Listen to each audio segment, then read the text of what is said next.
Welcome to another Grief Talk Coffee Chat episode.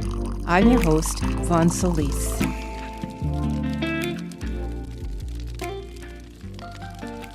Okay, so welcome again to another Grief Talk Coffee Chat episode. Today I wanted to talk a little bit about the dark web and, what your kids may be getting up to. The previous episode with Andrea Davis of Better Screen Time was absolutely so impacting and so powerful for parents to listen to or watch. And I'm going to put that link to that episode below for your convenience if you still haven't seen it. But Andrea and Andrea was a former educator, and she got into the Better Screen Time business to help parents develop a tech plan for their children, starting from babies right through to late in their teens. And I'm not going to go into detail about what we discussed in that episode, but essentially we covered a lot of the harmful effects right from birth to 6 years old, where parents in the last generation for sure have felt very pressured to put a device in the little wiggling hands of their babies to comfort and console, and the effects that researchers of pediatrics and so on are now finding from technology. Essentially, the biggest one being that starting from babyhood and into childhood, and certainly by teens, our children of today are not able to really regulate their emotions. So it's, and by regulate, I mean understand how to emotionally decompress, get themselves out of a fearful situation or anything that feels threatening to them, understanding emotionally and even mentally that, through the comfort of mom, dad, or another parent, guardian, that, okay, that was really scary, but I got myself out of it, or this didn't actually happen to me, or I can figure things out, or, whatever that situation is. With the technology, apps, platforms, and whatever else is going on out there in the dark web, that our kids do find the back door into it, even when as parents we think that they don't. The effects and the impact of that can be, if not at best damaging, actually life-threatening or life-ending. And there is, I should say, a lot of evidence of, coercion, sexploitation, cyberbullying, hate, and pacts for suicide, other things going on the internet. And that's not even the dark web. So one of the reasons I'm doing this show post my interview with Andrea is because we did not have time, and nor was it the episode to explain my personal experience, but I wanted to let people know that nobody is immune from being impacted and affected, sometimes and often actually with tragic outcomes. No one is immune to their child at any age, really, succumbing to the dark, or I should say the negative, horrifying, shocking, goings on of the dark web. How the kids get into the back door of the internet, I don't know. I have seen newspaper journalists go on a mission to understand a suicide pact in a Scandinavian country, 3 years ago, which led to the death of a number of young teenage girls, 13, 14 years old. It happens in the States, it happens in Canada, it happens in the UK, it happens in Europe, it happens all over the world. And I've got some stats here that, I'm going to put up for folks able to view this. But essentially, when we're looking at, in the States, suicide being the third leading cause of death for youth to age 24, that's going to be, I'm assuming, include children, teenage, and youth up to age 24. And it is still a leading cause of death around the world. We have a problem. And depending on what country you're in, there is for every one suicide, 20 to 27 others are attempting it. So just sticking to the US, and that suicide is the 12th leading cause of death, and there is a suicide every 11 and a half minutes, and there is an attempt every 27 and a half seconds. This is just in the United States. I'm in Canada. Our rates are similar, as adjusted. I'm pretty sure the rates around the world are pretty similar. I know in the WHO, the World Health Organization stats, they have that suicide is the fourth leading cause of death worldwide between 15 and 19-year-olds. So, when we're looking at these statistics and looking at the fact that suicide is an epidemic in most countries around the world,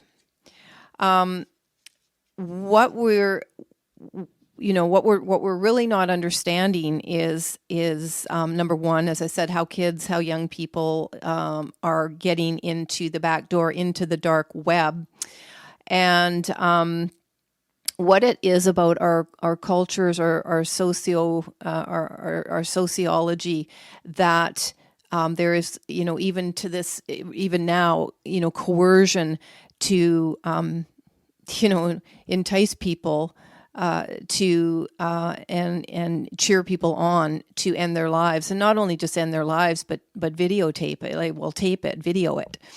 So, while I don't mean this to be a horrible podcast episode, I do just want to speak to these facts as a bereaved mom of a 22-year-old daughter who died by suicide in 2005 and who had accessed the dark web.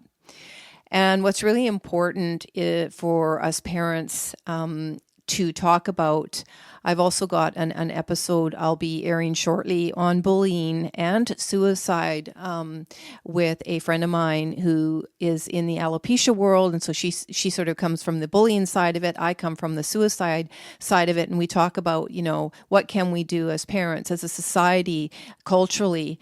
And that's a pretty enlightening, robust conversation, I guess I should say. But as a parent, all I can do is go back, and I have spent a number of years going back, and I don't obsess about my actions any longer, but I did for a number of years, about going back and really not understanding what my daughter Janaea was into at the time. So if you go back to 2005, we are talking, and prior to that, so 2004, possibly even 2003. So we're coming up 20 years now, 18, 20 years. So we didn't have Facebook. We didn't have apps such as Instagram, WeChat, Snapchat,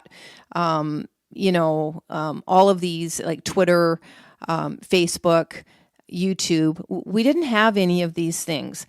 What they did have was chat, where you'd go on and you'd type a message, and whoever you were chatting with would type a message back. And I think that's about all we had back then was like chat. We didn't have iPhones yet. And so there wasn't this immediacy of connection through some type of an app. And we had boards. That's the other thing I wanted to say. So we had boards. And so I didn't think much of it because I actually didn't know how harmful, even back then, almost 2 decades ago, the internet could actually really be.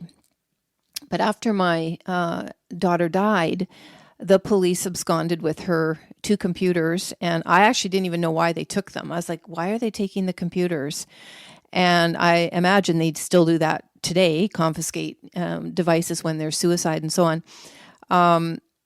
And it was about 2 months later, they brought the computers back and didn't really say anything, but did confirm that she had accessed some of the dark web, and more specifically, at least 2 suicide boards. And they wiped that clean. Obviously, they did not want us finding, as parents, finding where she had been, what she had said, and so on. And Lord only knows what those messages would have been. But anyway, right after that, I was able to gain access to yet another suicide board as an observer, and somebody that had some tech savvy skills back then got me in, and I never registered for it. I was able just to read what people were doing, what the site was about, and so on. Ultimately, with its thousands of members, including a young teen, you were technically supposed to be 18 years old to be on that site, but younger people were on it. And essentially, the purpose of the site was and this is, again, we're going back a couple of decades. I have no idea how much more impacting and coercive and enticing it is today, the language, the type of content being posted, and so on, shared. But back then, it was done through chat only, so just messaging, no images or anything like that. It wasn't not text messaging, typing. And essentially, it was about encouragement. So you could go to this site and you could talk about your suicidal thoughts and how depressed you were and that you wanted to kill yourself, like, I want to die. And I think that's good that people talk about when they're having mental health issues, and who of us doesn't have that, like suffer with some depression, sometimes anxiety, worry, concerns, and we don't want to be here. I mean, this is a normal human condition to struggle against the existence.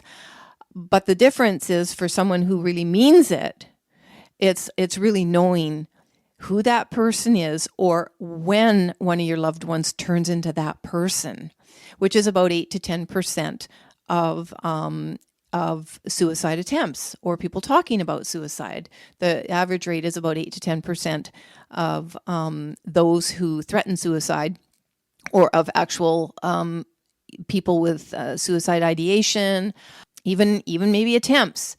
8 to 10% actually do die. So knowing when to take something serious, number one, as parents, we don't even know our kids are having these kinds of conversations, but we do know from, as I said earlier, newspaper journalists researching and putting stories together, documents. You can go to YouTube, and although there's not a lot of stuff there, I have found 2 or 3 stories shared on YouTube about the suicides of young people. And in looking back, you go, oh yeah, the signs were all there. Same in our case, but it's when you don't know what you're looking for that is. And even if you do know what you're looking for, there's still no guarantee. You still don't really know what you're looking for. You don't know what's going through, your child's mind at any age. So I guess what I'm really just trying to say in this episode is that the dark web exists, and even without the dark web, where like I said, I just don't even know what all they're accessing. 20 years ago, they were, you want to die and you want this method, you're told exactly how to do it. I'm not going to go into detail, but there's somebody there who will tell you exactly what you need to basically end your life in a specific way that you are thinking about it. there will be somebody telling you exactly how to do it, if not, and probably encouraging you. When I was watching all of this, and as a newly bereaved mother and obsessed with like a lot of things that were dark at the time, this being one of them, I was also looking to see traces of my daughter possibly being there. And I stayed sort of watching that site. And obviously, people were anonymous. And so, had handles. So you would have no idea who they really were, where they were, where they lived, where they were coming from. And the only way you would really know that is if they said like their age, for example, or they spoke about I really want to end my life today, but my mom and dad are coming home in, 2 hours and I don't know if I'll have enough time, things like that. So you kind of figure out if you're talking to, not talking to, if you're reading, something posted by an older, even professional adult or a young person, in which case they were still being encouraged, I would say, not anything anti-suicide or suicide prevention where it's please just go talk to your parents. How can we help you? What are you feeling? What are you struggling with? It was really all about, the suicide boards were all about promoting and supporting those who wanted to end their life. So knowing this for as long as I have, since 2005, that these boards exist, and having the type of harmful content be exposed through media and parents' stories in modern day today, we understand and we know, and everybody understands, that the web can be a really dangerous place. And when you think that the worst can't happen to you, I want to let you know that it can.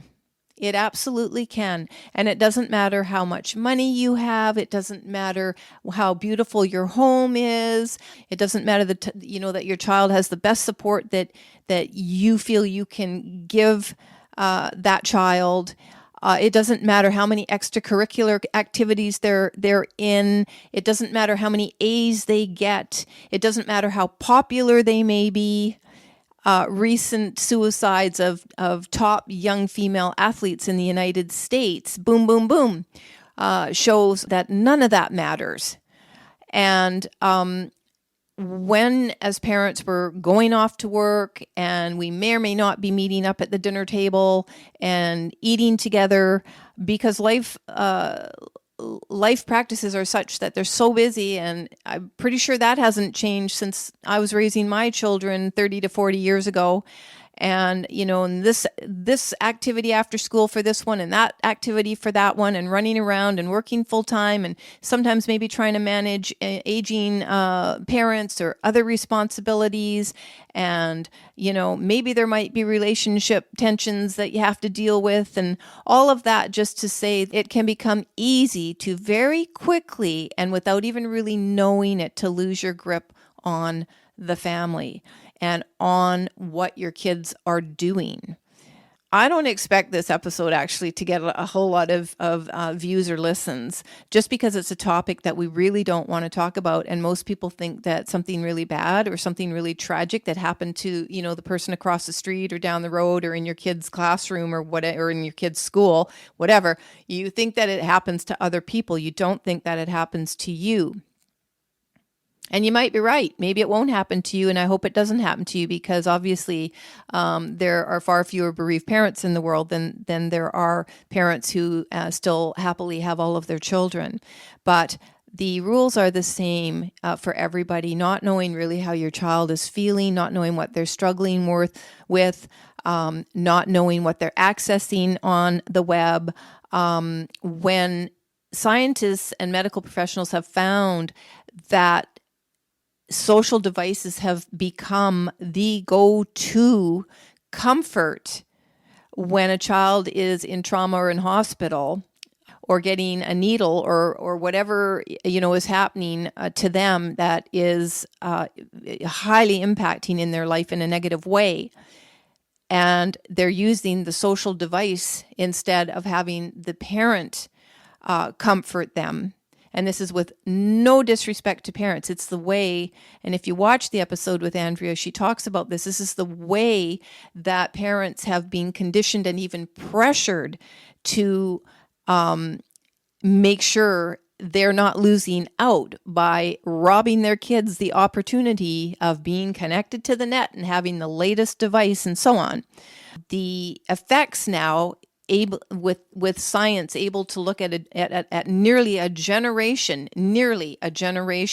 So we'll talk, up to early 20s at this point, from baby to early 20s, where they've had the most impact in having a device in their hands from the youngest of ages. They're finding that we're basically raising and have raised a generation of young individuals who, and I'm going to read this because I don't want to get it wrong, they are dependent on devices for comfort, learning, awareness, development, and influence. So I really wanted to say that again. This is the first generation having grown up largely with devices, so to about their early 20s, maybe a little younger, because my son is 30, and there weren't the devices when he was a baby. This all came a little bit after, and I'm not sure if they started when he was around 10. And he got his first, iPod, I think it was called.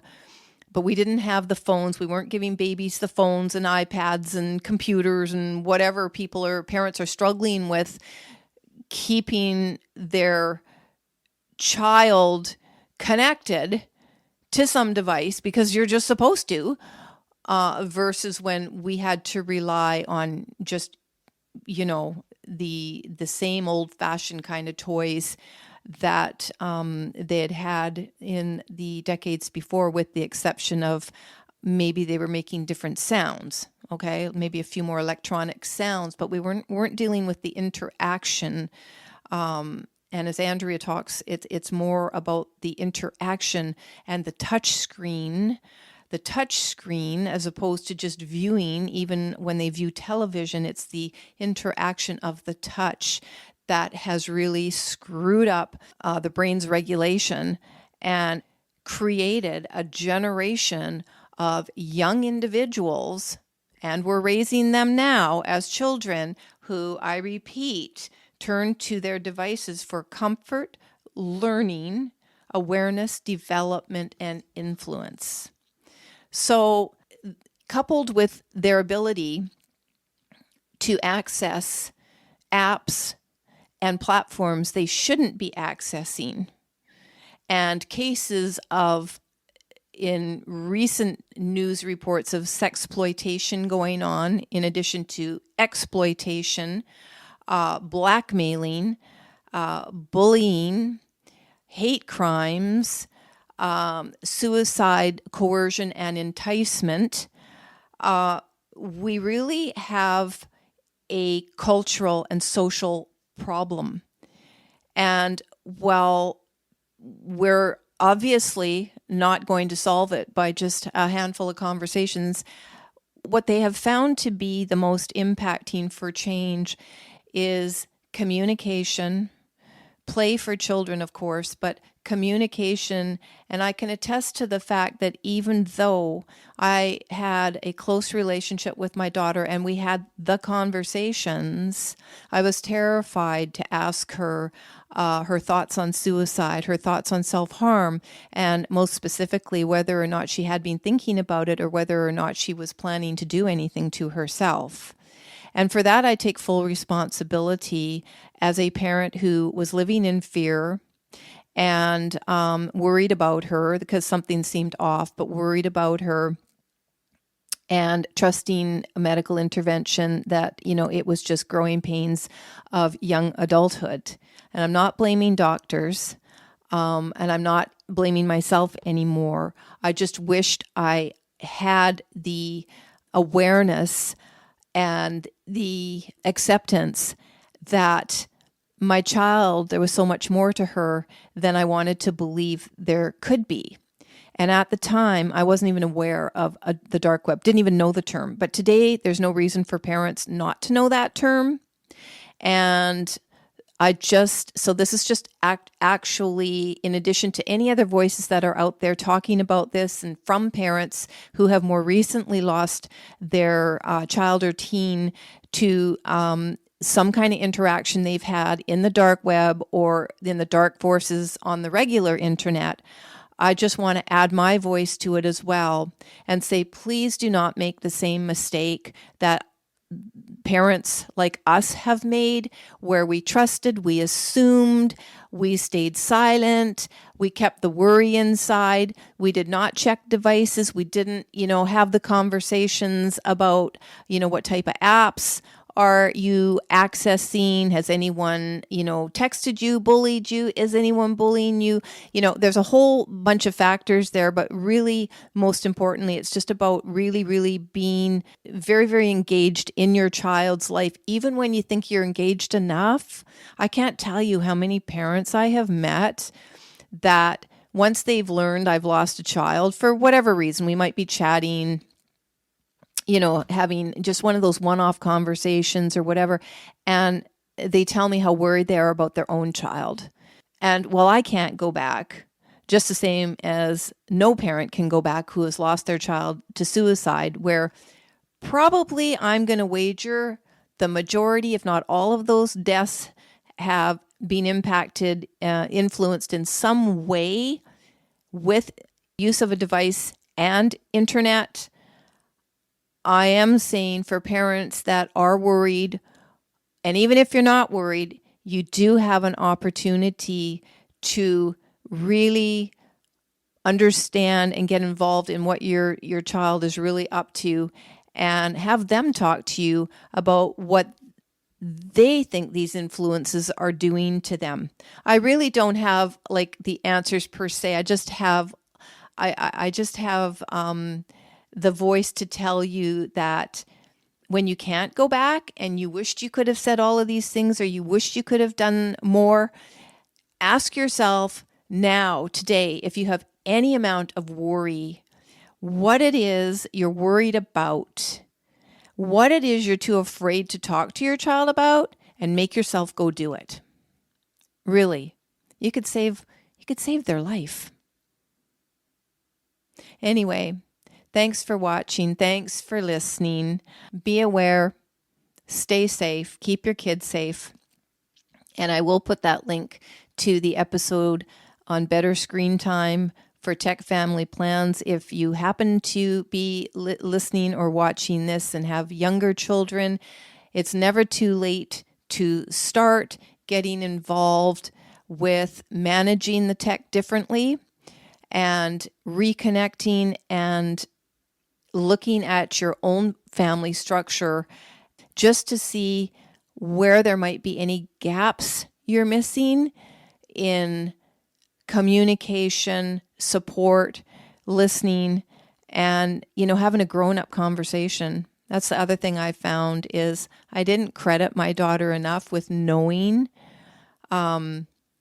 everything she really did know. And a lot of this I found out after she passed.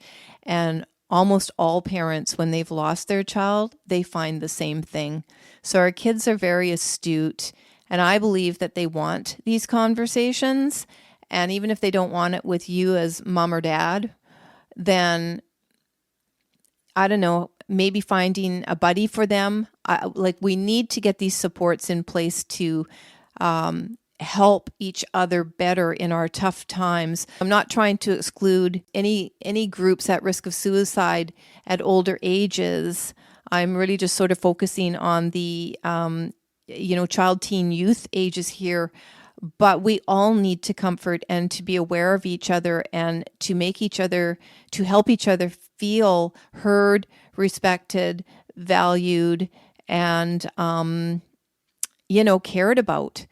So, that's a conversation that politicians in every country need to listen to, and why suicide frameworks really are taking so long to finalize, and how we support each other in our mental health struggles still seems to be a really big problem to catch it early is like a gift.